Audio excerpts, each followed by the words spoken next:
ఈరోజు కల్వకుర్తి నియోజకవర్గంలోని ఇక్కడ మండల తహసీల్దార్ కార్యాలయం దగ్గర మేము దళితుల సింహగర్జన మహాధర్నా ప్రోగ్రాంలో భాగంగా ప్రస్తుతం ఈ యొక్క ధర్నా ప్రోగ్రామ్ను మాకున్నటువంటి కొన్ని పరిస్థితుల వలన ఇంకా క్షేత్రస్థాయిలో మేము చేసుకోలేకపోవడం వలన ప్రస్తుతం మేము ఎంఆర్ఓ గారికి ఒక వినతి పత్రం ఇవ్వడం జరిగింది. ఎందుకంటే ఎస్సీలో రాష్ట్రంలో ఎస్సీల యొక్క జనాభా 25% ఉంది.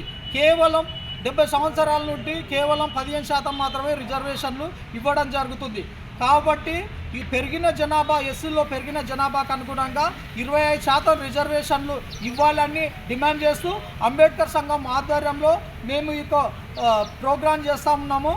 ఇందులో భాగంగా వెంటనే వచ్చే అసెంబ్లీ సమావేశాల్లో 25% రిజర్వేషన్ కోటాను పెంచి కేంద్ర ప్రభుత్వానికి పంపించి పార్లమెంటులో ఆమోదింపచేయాలనేటువంటి డిమాండ్ చేస్తూ మేము ఈ ప్రోగ్రాం చేస్తున్నాము.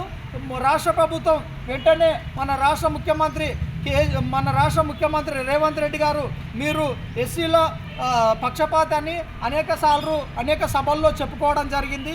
మేము ఎస్సీలకెళ్ళే మేము గెలిచినామని అనేక సార్లు చెప్పుకోవడం జరిగింది.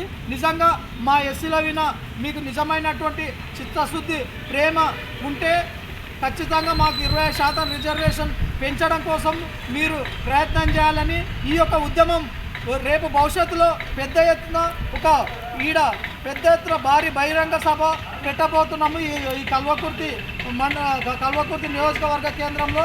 కాబట్టి వెంటనే ఈ యొక్క సమస్యను పరిష్కరించాలనేటువంటి డిమాండ్ చేస్తున్నాము. జై